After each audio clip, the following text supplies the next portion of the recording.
Quero saber se você desistiu da sua pré-candidatura ao governo do estado de São Paulo. Sim, agora eu disputo a reeleição como deputado federal e coordeno agora a parte da equipe do Ministério da Reforma de Estado, né? Como eu coloquei ali, o ministério que vai passar é transversal, vai passar por vários setores, Ministério da Gestão, Ministério do Trabalho, Ministério da Previdência, vai trabalhar junto com a Casa Civil, junto com a Secretaria-Geral, Secretaria de Relações Institucionais. E a partir de agora, né, para daqui dos próximos 2 meses, já passar a anunciar e coordenar também os primeiros nomes da nossa equipe econômica. Como se deu essa escolha, deputado? Você tinha números ali na pesquisa para governo de São Paulo? Se falava até uma possível aliança com o Paulo Serra do PSDB para fazer uma candidatura única. Como se deu essa escolha? Não, aqui no estado de São Paulo, ou nós teremos candidatura própria do Partido Missão, ou nós não apoiaremos ninguém. Essa é a nossa decisão aqui dentro do Estado. A nossa constatação, eu sei que para a maioria de vocês isso ainda não é plausível, mas para a gente é uma convicção de que o Renan vai vencer as eleições e da necessidade de ter alguém na esplanada com experiência dentro do Congresso Nacional para ter uma equipe técnica, mas ao mesmo tempo ter uma condução política, para a gente não repetir, por exemplo, havia técnicos que deram credibilidade para o mercado na equipe de Jair Bolsonaro, mas a condução política ali, por exemplo, por parte do Paulo Guedes foi um desastre, né? Então a gente precisa, nós teremos os melhores técnicos junto com a gente, e eu falei lá em cima dos vários nomes que me inspiraram no meu mandato, dos meus mandatos de deputado federal, e que eu estou 100% aberto para escutar cada um deles. Não adianto para vocês, antes que alguém pergunte, não conversei com nenhum deles, não fiz convite para nenhum deles, mas vai ser da fonte deles que eu vou beber. E então, nisso que nós baseamos a nossa decisão. Renan, Correio da Manhã aqui, o discurso de vocês hoje foi muito firme, tanto com o PT quanto com a direita. Como que vocês pretendem convencer o eleitorado agora que vocês são uma opção mais qualificada para assumir tanto a presidência quanto aos projetos de vocês? Tendo proposta e não sendo ladrão. Isso já diferencia dos dois muito rapidamente. Haverá uma série de depoimentos novos do senhor Vorcaro e nós não apareceremos nele em nenhuma medida. Então, tendo propostas sérias, a gente tem um livro publicado, a gente vai debater no detalhe, na minúcia, todas as propostas para todas as áreas. Isso vai fazer uma diferença, vai fazer um contraste muito grande.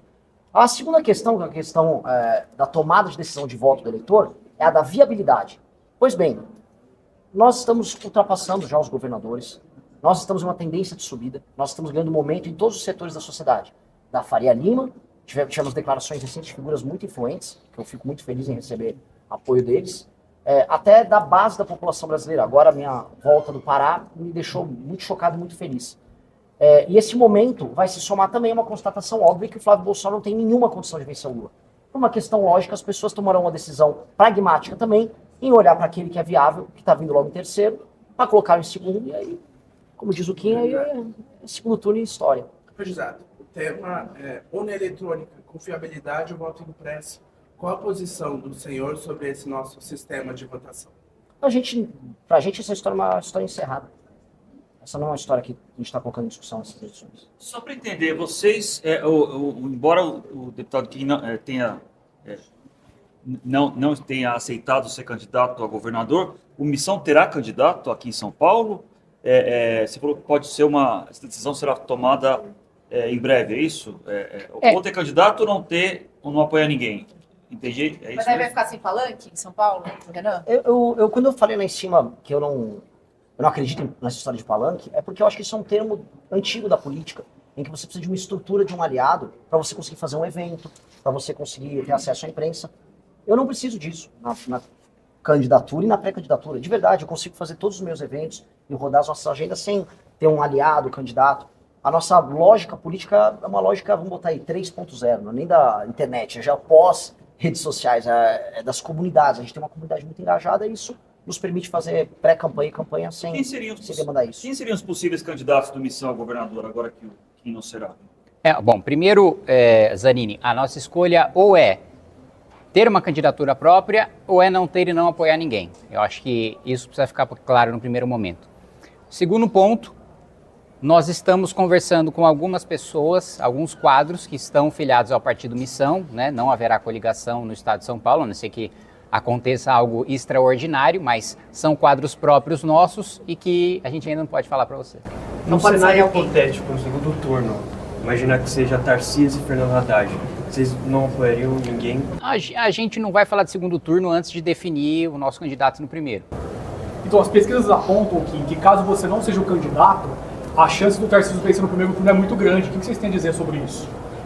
Olha, acho que aí é a questão da preocupação da campanha do Tarcísio. Eu acho que, inevitavelmente, em nós tendo uma candidatura própria, ainda que o nome não seja eu duvido muito que qualquer candidato vença no primeiro turno. Você citou vários economistas aí que poderiam ser colaboradores. Algum deles pode virar uma espécie de porta-voz econômico da candidatura presidencial? Um posto Ipiranga do Renan, algo parecido? Não, olha, eu não vislumbro agora nós termos um chancelador, uma referência que vai ser o posto Ipiranga, por assim dizer. Primeiro, também existe uma diferença fundamental da candidatura do Renan, de nós do Partido Missão, para o Jair Bolsonaro. O Jair Bolsonaro sabia falar absolutamente nada sobre economia. Nós temos o nosso programa já consolidado, que, aliás, será publicado em breve. Nós terminamos de revisar agora toda a parte econômica do Livro Amarelo. Então, nós temos um plano, temos um projeto. Renan sabe falar sobre esse plano, eu sei falar sobre esse plano. Então, o primeiro ponto é de que nós não precisamos de um salvador econômico. Mas a ideia é nós anunciarmos, né, a partir de agora, quando os convites vão passar a ser feitos, nos próximos 2 meses, nomes respeitados no meio acadêmico, no mercado financeiro, para a nossa equipe econômica. Claro, essa decisão e estratégia de vocês com a tentativa de reeleição como deputado, também um cargo no ministério, mas, claro, levando em conta que aí vocês teriam uma bancada, você seria líder de bancada, participaria de reuniões de lideranças de bancada, e isso também, na visão de vocês, traria mais bons frutos do que uma tentativa de eleição em São Paulo. É que se ele se torna, desculpa te interromper, se ele se torna ministro, ele não pode ser líder de bancada. E, na verdade, a posição dele no Congresso Nacional seria assumida por um suplente. Então, ele teria uma função executiva. E a função dele seria a função executiva de um super-ministro no governo nosso. Porque uma das questões clássicas é resolver esse vício que ficou no nosso campo político do posto Ipiranga, a ideia de que o presidente é um inepto, e aí ele vai colocando pessoas que vão tocar agendas nos respectivos ministérios. Nós, como partido, construímos a agenda antes. Então a agenda já está pronta, e nós vamos convidar pessoas que referendem aquela agenda, tenham capacidade de gestão, e nós, como grupo político originário, o grupo que veio do MBL, que fundou o partido, nós vamos ter um ministério, um super-ministério para articular essas forças. Até porque não dá para eu falar em desfavelização, sem falar em infraestrutura, e sem falar, por exemplo, em corte de gasto, no caso de despesa da parte do Estado. Não vai dar para falar em melhorar a saúde, sem falar em inteligência artificial no SUS, em prontuário único. Como é que a gente vai mexer nessa máquina?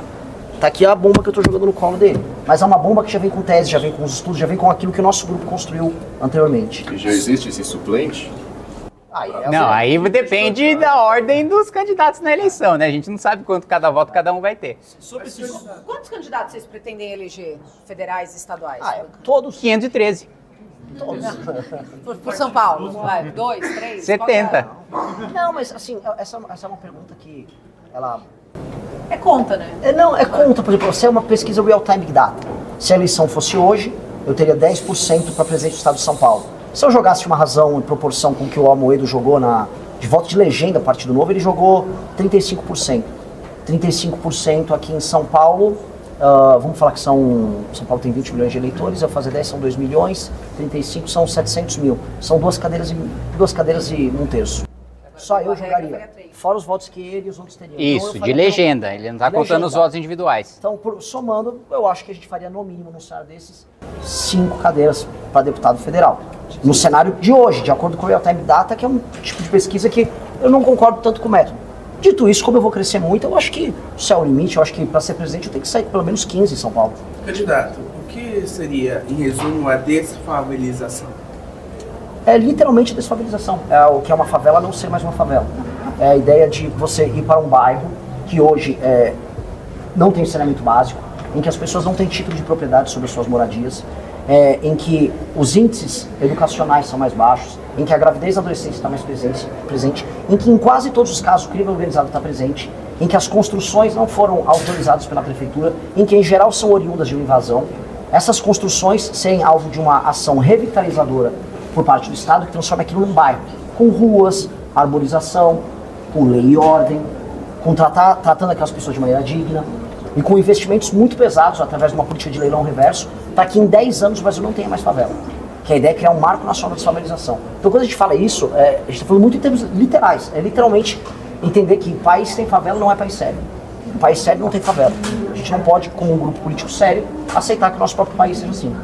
Só para entender um pouco melhor o que seria esse superministério, seria um ministério que substituiria ministérios como Fazenda, Planejamento, ou seria um outro ministério além desses tradicionais que coordenaria diversas áreas? É um novo ministério que coordenaria diversas áreas, né? Passaria por algumas secretarias da Fazenda, mas eu acho que uma das principais seria a de gestão, né? A da Previdência também, que necessariamente nós teremos de fazer uma reforma e uma das minhas missões é promover essa reforma em diálogo com o Congresso Nacional. Acho que passaria também pelo trabalho, passaria pelo planejamento e passaria também pela articulação política e por uma coordenação ao estilo do que faz a Casa Civil, a Secretaria de Relações Institucionais, ao mesmo tempo de articulação com o Congresso, a ciência da agenda, das principais pautas de todos os ministérios que envolvem reforma de Estado e a aprovação dessa agenda no Congresso. E seria um ministério que operaria direto com o Palácio do Planalto.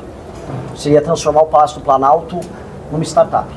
Renan, você colocaria quais condições para uma eventual vitória como presidente para o Congresso? Como que você articularia, como que você faria sua governabilidade com o Congresso? Eu soltei um artigo na Valete, que é a nossa publicação, recentemente, faz uns 5 dias, colocando os critérios na mesa. Eu não tenho problema em fazer composição, desde que não seja com pessoas que estiveram, por exemplo, no Jatinho do Vorcaro, que frequentaram o Trancoso recentemente. Não farei composição com alguém que está interessado na famosa porteira fechada. E desse ministério com a porteira fechada, isso não vai existir no governo nosso. Pela primeira vez a gente vai pactuar, tornar público para todo mundo quais serão os termos para a composição de um governo. E aí nós sentaremos para conversar. O PSD quer conversar? Vamos conversar, PSD.